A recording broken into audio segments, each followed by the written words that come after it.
अंतर्राष्ट्रीय सहकारिता वर्ष 2025 का एक शानदार कार्यक्रम रजिस्ट्रार कोऑपरेटिव सोसाइटीज दिल्ली और United thrift and credit cooperative societies federation of Delhi limited के संयुक्त तत्वाधान से आयोजित सहकार दौड़, सहकार संगोष्ठी, सहकार सम्मान का एक शानदार वार्षिक आम सभा का आयोजन गांधी स्मृति एवं दर्शन समिति के सत्याग्रह सभागार राजघाट दिल्ली में किया गया। इस अवसर पर दिल्ली सरकार में मंत्री Ravinder Singh, IAS Krishna Kumar Singh, registrar cooperative society Lekhraj Danish, additional registrar के अलावा सहयोगी संस्थाओं ने भी इस कार्यक्रम में हिस्सा लिया। इस मौके पर सहकारिता के क्षेत्र में अच्छा काम करने वाली संस्थाओं को सम्मानित भी किया गया। देखिए हमारी खास खबर में।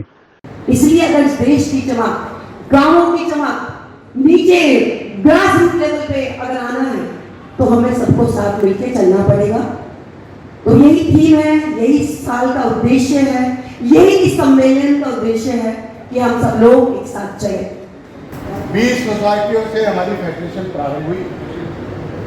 आज 30 जून के तक हमारे यहाँ 92 क्रेडिट कोऑपरेटिव सोसाइटी रजिस्टर्ड है और इन 92 क्रेडिट कोऑपरेटिव सोसाइटियों से दिल्ली के 4 लाख से 5 लाख सदस्य हैं।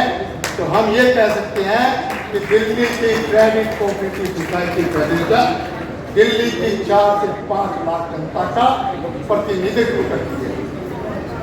जिन 92 सोसाइटियों ने हमें समर्थन दिया है, जिन 92 सोसाइटियों ने हमें विश्वास जताया है कि हम इस फेडरेशन के नेतृत्व में काम करने के लिए तैयार हैं, मैं ऐसी सभी सोसाइटियों का हृदय से हार्दिक अभिनंदन करता हूँ, स्वागत करता हूँ।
की जो अनुभूति है,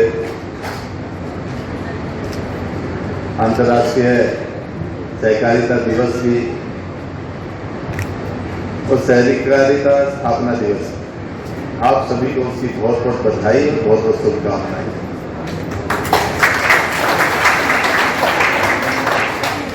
आप सबको इस कोऑपरेटिव दिवस की बहुत बहुत बधाई और शुभकामनाएं।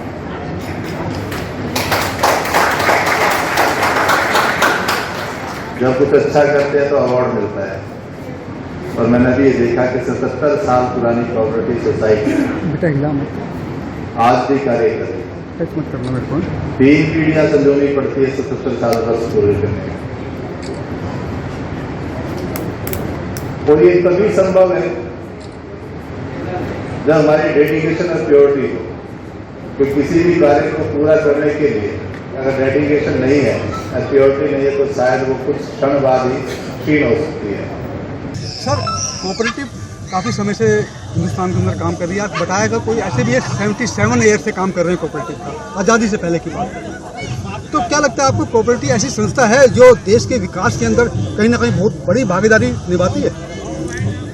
बिल्कुल निभाती है। जिन राज्यों में कोऑपरेटिव काफ़ी विकसित है, जैसे गुजरात, महाराष्ट्र, तमिलनाडु, इस समय कोऑपरेटिव का इतना बजट ज़्यादा है कि हमारे कुछ गरीब राज्यों के बजट से भी ज़्यादा बजट कोऑपरेटिव का है। कोऑपरेटिव का इतना बड़ा रोल है, इतने अनऑर्गेनाइज सेक्टर हैं। जैसे मंत्री जी एक उदाहरण दे रहे थे कि एक वो जो बर्तन बनाते हैं प्रजापति लोग, उस टाइप की इतनी ज़्यादा जनसंख्या है जो अनऑर्गेनाइज सेक्टर में काम करते हैं। उनको हम कोऑपरेटिव में ऑर्गेनाइज करके उनका आर्थिक जो है ना उत्थान कर सकते हैं।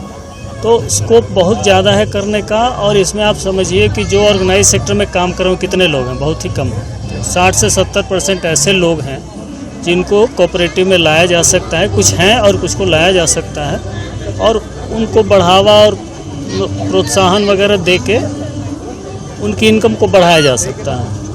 तो कोऑपरेटिव अगर हमारे देश में पूरी तरह डेवलप हो जाए तो हमारे देश की सारी समस्या ख़त्म हो जाएगी आर्थिक रूप से। और हमारे देश का जो तीसरा सबसे, जैसा प्रधानमंत्री महोदय जी ने कहा था, तो उसको बढ़ाने में, हमारी अर्थव्यवस्था की साइज़ को बढ़ाने में कोऑपरेटिव सेक्टर का बहुत बड़ा योगदान होगा। अगर वो पहुंचती है उस स्टेज पे जहाँ हम थर्ड लार्जेस्ट बन जाए इकोनॉमी इन द वर्ल्ड, तो उसमें जो है सहकारिता क्षेत्र का बहुत बड़ा योगदान होने वाला है। एनसीडीसी की मीटिंग में गया था तो पता लगा कि जो हमारा जीडीपी है उसके अंदर सहकारिता का अभी जो प्रतिशत है वो बहुत कम है। जैसे कॉरपोरेट सेक्टर है वो 60-70% तक योगदान देता है और जो सहकारिता है वो सिर्फ 4-5% तक देता है। और विशेष रूप से दिल्ली के अंदर हम देखते हैं तो ज़्यादातर सोसाइटी जो है वो डिफंक की स्थिति में है या आज की डेट में वो अपने क्षेत्र के अंदर पीछे हो गई हैं। तो हम रजिस्ट्रार साहब के सहयोग से और मंत्री जी के सहयोग से निश्चित रूप से इस कार्यालय को और इस क्षेत्र को जीवंत करने का काम करेंगे और कुछ ऐसे सृजनात्मक कार्य करेंगे जिससे कि दिल्ली की जनता इससे बेनिफिटेड हो और ना केवल दिल्ली बल्कि पूरा नेशनल लेवल पर और एक्सपोर्ट में भी वो महत्वपूर्ण भूमिका निभाए। तारीफ भी करी मंत्री जी ने और जो आईएएस अफसर उन्होंने भी कहा। कैसा गौरव महसूस कर रहे हो, क्या कहना चाहते हो संस्था के बारे में और सरकार की जो नीतियां हैं उसके बारे में क्या कहना चाहते हो? बहुत बढ़िया, बहुत बढ़िया। कई वर्षों से हमें पुरस्कार मिलता रहा, कभी व्यक्तिगत रूप से हमारे सहयोगियों को और कभी संस्था को, और लगभग 4 वर्षों से किसी न किसी कारण से यह अवार्ड स्थगित होता रहा। लेकिन उसके बाद भी हमें मिला, यह हमारे लिए एक गौरव की बात है और हम सभी को यह महसूस हुआ कि हम लोग के कार्यों को अभी भी लोग चिन्हित करते हैं, लोग अंडरलाइन करते हैं।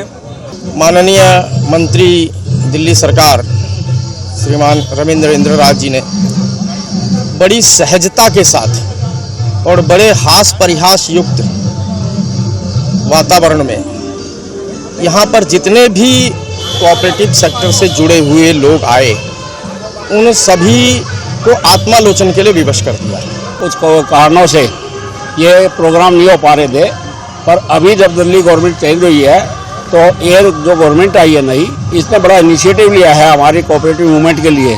और हमारा तो उद्देश्य ही शुरुआत से ही कोऑपरेटिव मूवमेंट को जगह जगह फैलाना है, क्योंकि हमारा इस देश की इकोनॉमी में हम चाहते हैं कि हमारा भी एक पार्टिसिपेशन हो, जैसे मंत्री जी ने कहा।